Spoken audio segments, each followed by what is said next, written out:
안녕하세요, 디바인입니다. 그동안 제가 채널을 운영하면서 쿠나와라, 맥라렌베일, 바로사밸리와 에덴밸리, 클레어밸리, 그리고 애들레이드까지 남호주의 주요 산지들을 다 한 번씩은 짚고 넘어갔어요.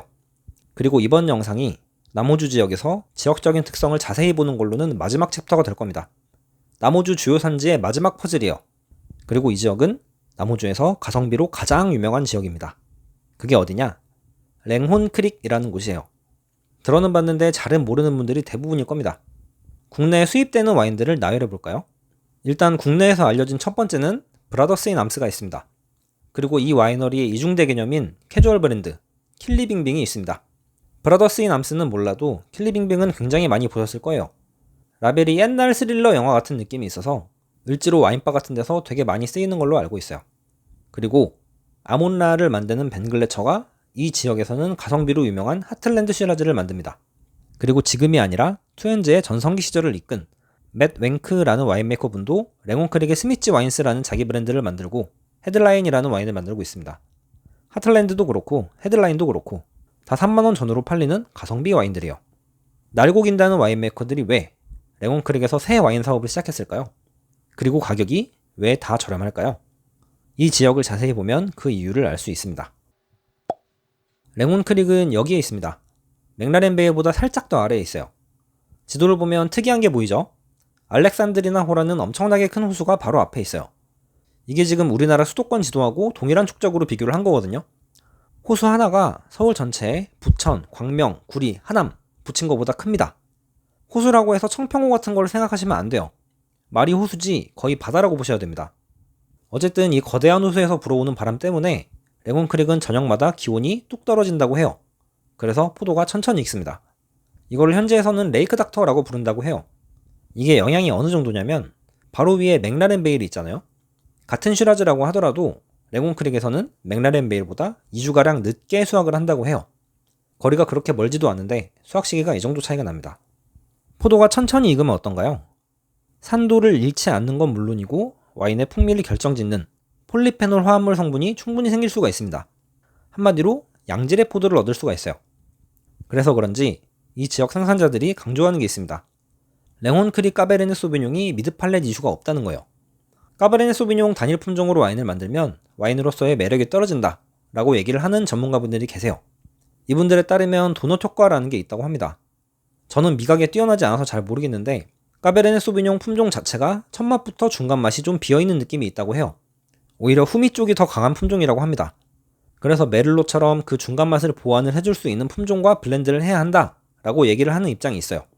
랭온크릭은 포도가 천천히 익어서 풍미가 짙기 때문에 이런 이슈가 없다는 게 이 지역 생산자들의 입장이에요. 이런 언급이 나온 영상은 본문에 링크로 넣어두겠습니다. 또 하나 특이한 게 관계입니다. 여기 와인 역사가 1860년대부터 시작이 됐거든요. 지금은 물을 조금씩 천천히 주는 점적 관계가 메인이라고 하는데 원래 이 지역의 전통적인 방식은 겨울철에 주변에 있는 강을 의도적으로 범람을 시켜서 관계를 하는 거였다고 해요. 알렉산드리나 호수로 가는 물줄기가 있는데 브레머강이랑 앵거스강이라는 곳이 있습니다. 겨울마다 여기가 자주 범람을 한다고 해요. 만약 범람하지 않으면 인위적으로라도 범람을 시킨다고 합니다. 펌프로 물을 지면까지 끌어올려서 그 물로 관계를 한다고 해요. 그래서 랭온크릭을 와인 서처에서 찾으면 가장 위에 이런 사진이 나옵니다. 이게 무슨 포도밭에 재해가 생긴 게 아니라 범람수로 관계를 하고 있는 굉장히 정상적인 사진이에요. 이렇게 독특한 관계 시스템이 옛날부터 발달해 있었다고 합니다. 지금까지 얘기를 들으면 신세계 와인치고 역사적으로 오랜 전통을 가진 지역이고 포도도 잘 자랄 수 있는 장점이 많은 지역으로 보입니다. 그런데 이 지역은 가격이 굉장히 저렴해요. 랭온크릭에서 가장 인정받고 가장 고가의 탑급 와인이라는 게 눈이라는 와이너리의 와인이거든요. 와이너리 본체는 맥라렌베일에 있는데 슈라즈랑 까베르네 소비뇽 단일 품종은 랭온크릭에서 나온 포도로 만듭니다. 이 와인들이 국내 행사가로 10만원이 안 해요. 2년 전까지만 해도 때로에서 7만원대 후반대로 팔렸습니다. 한 지역의 탑급 와인 치고는 상당히 저렴한 가격대를 보이고 있어요. 왜일까요?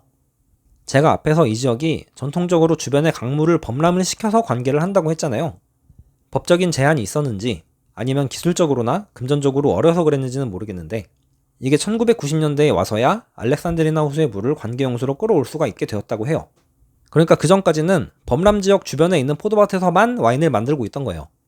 다시 말하면 포도밭을 확장할 수가 없던 지역이었습니다.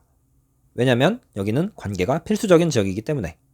그래서 이 지역은 생산자 수가 별로 없어요. 반면에 그 소수의 생산자들이 대부분 역사가 오래됐습니다. 설립자로부터 5세대에서 6세대 사이를 지나고 있어요. 근데 생각해보세요. 랭온 크릭이 정체되어 있는 동안 주도인 애들레이드 주변에서는 맥라렌 베일과 바로셀 밸리 주변에 거대한 와인 회사들이 이미 많이 생겼잖아요.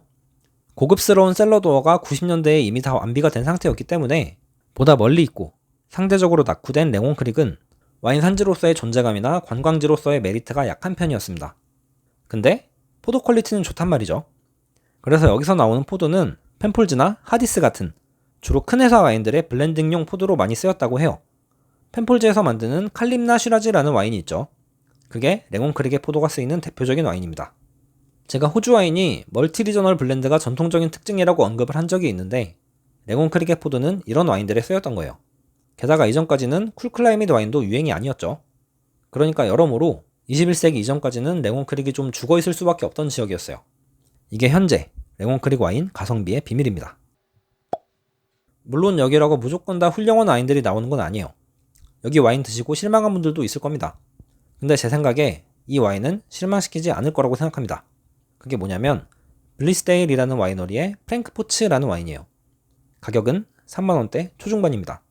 어떤 샵에서는 지역 화폐를 쓰면 실구매가가 2만원대 후반까지도 떨어져요. 그런데 무려 이게 와이너리에서 가장 유명하고 와이너리의 역량이 다 담긴 플래그십 와인이에요. 그러면 프랭크포츠가 누구냐? 이 지역에 처음으로 포도나무를 심은 사람이에요. 블리스데일 와이너리의 설립자이자 현재 오너의 조상입니다. 참고삼아 알아두세요. 와인에 가족 이름이 있다. 예를 들어서 아빠 이름, 엄마 이름, 내지는 조상 이름이 들어간 와인은 높은 확률로 실패가 없습니다. 생산자 입장에서 최대한 신경 쓴 와인들이 많아요. 왜? 가족 이름 걸었는데 못 만들면 패드립이거든요. 3만원대가 다른 지역에서는 엔트리급 와인 가격이잖아요. 여기서는 플래그십급이에요. 물론 나중에는 더 고가 와인도 생기긴 했는데 프랭크포츠에는 여전히 플래그십이라는 타이틀이 쓰이고 있습니다. 이게 랭온 크릭에서 가장 대표적이고 상징적인 와인이기 때문이에요. 앞서 말했듯 랭온 크릭의 역사는 블리스데일의 역사와 그 궤를 같이 하고 있고 그 블리스데일의 얼굴마담 격인 와인이 바로 프랭크포츠이기 때문입니다. 그러면 평가는 어떠냐? 와인의 전문가 평가를 보는 분들이 굉장히 많으실 텐데 찾으면 평가가 별로 없어요. 왜? 블리스데일 같은 경우는 수출보다는 로컬에서 더 많이 팔리는 와인이에요. 그래서 외부에 의뢰하는 평가가 별로 없습니다. 다만 내수시장의 평가자인 할리데이한테는 꾸준히 95점 이상의 점수를 얻어내고 있어요. 현지인은 안 마시는데 외부로만 팔려가는 수출형 와인이 아니라 현지인이 주로 마시고 외부로 별로 안 나가는 내수형 와인이라는 거, 이 점도 참고를 해보시면 좋겠습니다. 그러면 맛은 어떠냐? 향에서는 베리류의 향과 흑연향이 짙게 올라옵니다. 물론 고소한 오크향도 있어요. 그리고 입에서는 진한 느낌이 있지만 타닌이 굉장히 부드러운 와인이에요. 알코올감이 튀지도 않고 풀향도 없어요. 그린노트 많이들 싫어하시죠? 이 와인에는 없습니다. 그래서 되게 편하게 먹을 수 있는 와인이에요. 그래서 이 와인도 호불호가 좀 적지 않을까 라고 생각을 합니다. 그런데 가격이 너무 좋아요. 왜냐면 랭온 크릭의 와인이기 때문에. 만약에 같은 퍼포먼스의 와인이 바로스에서 나왔다 라고 하면 저는 국내 가격이 거의 5만원 정도로 나오지 않았을까 그렇게 생각을 하고 있어요. 3만원대에 있는 웬만한 바로사빌리나 맥라렌 베일 레드 와인들은 퍼포먼스 측면에서 씹어먹는다 라고 생각을 합니다. 와인메이커는 폴 호커라는 분인데 경력이 굉장히 화려합니다. 근데 인터뷰 같은 걸 보면 되게 겸손하고 내실 있는 분 같아요. 인터뷰 자료가 궁금한 분들도 있을 것 같아서 이것도 본문에 넣어두겠습니다. 호주에서 가장 영예로운 와인상 중에 지미 왓슨 트로피라는 게 있어요. 그걸 블리스데일이 탄 적이 있는데 바로 이분이 와인메이커로 있을 때 받은 겁니다. 그리고 할리데이 와인 컴패니언에서도 2018년에 올해의 와인메이커로 이분을 선정하기도 했어요. 바로 전 영상에서 제가 쇼앤 스미스 얘기를 했잖아요. 포로커가 또 그분들한테 배운 사람입니다. 흥미로운 건 이 포로커라는 분이 말백으로도 굉장히 좋은 성과를 내고 있다는 거예요. 요새 호주에서 무슨 와인 대회가 있으면 화면에 보이는 이 와인이 굉장히 좋은 성적을 얻어내고 있습니다. 국내에 수입은 되지 않고 있는데 아마 아르헨티나 말백의 위상이 너무 강하기 때문에 슈라즈와 보르도 블렌드 위주로 수입을 좀 하는 게 아닌가 그렇게 생각은 하고 있어요. 아마 미래에도 안 들어오지 않을까 합니다. 다만 프랭크포츠에도 말백이 포함되어 있으니까 참고 삼아서만 알아두세요. 이거는 수입사 스티커 뒤쪽에 무슨 말이 있을까 궁금해서 떼어봤습니다. 품종 구성이 있고요. 블렌드에서 각 품종의 역할을 굉장히 자세하게 언급을 해두었어요. 그리고 마지막으로 20년 이상 숙성 잠재력이 있다는 걸 당당하게 써두고 있습니다. 숙성을 해보진 않아서 저는 모릅니다. 다만 와인을 가장 잘 아는 건 와인메이커고 그 와인메이커가 레이블로 보장하는 부분이니만큼 믿어볼만 하다라고 생각을 합니다. 다만 주의점이 하나 있습니다. 제가 이 와인을 2015부터 2016년 빈티지까지 몇 번을 걸쳐서 먹고 있거든요. 열어서 바로 마시면 실망할 수도 있다는 겁니다. 바로 열면 유튜브 그놈한테 속았네? 이럴 수도 있어요. 이게 무슨 말이냐. 이게 스크류캡으로 마감이 되어 있고 2016년 빈티지잖아요. 오랜 시간을 병 안에서 산소 접촉이 최소화된 상태로 있었기 때문에 처음에 리덕티브한 향이 날 때가 있습니다.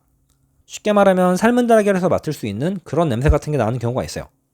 익숙하지 않은 분들은 왜 와인에서 방구 냄새가 나냐? 라고 할 수도 있습니다. 그런데 이런 향은 와인을 열어놓고 한 15분에서 20분 정도만 있으면 다 날아가요. 그래서 첫 잔을 한번 맛을 보시고 천천히 스월링을 하면서 와인의 본 모습을 맛보시는 걸 권해드립니다. 로버트 파커가 현역일 때 블리스데일에 대해 이런 말을 했었습니다. 가장 신뢰할 수 있는 와인을 만드는 생산자 중 하나이고 합리적인 가격으로 생산하고 있다. 이게 진짜 전곡을 찌는 평가예요. 가성비라는 차원에서 와인을 드시는 분들은 블리스데일의 프랭크포츠를 꼭 한 번은 트라이 해보시기를 바랍니다. 한 지역을 대표하는 와인으로서도 맛볼 가치가 충분히 있다 라고 저는 말씀을 드리고 싶네요. 아는 만큼 보인다, 아는 만큼 맛있다. 지금까지 디바니였습니다. 감사합니다.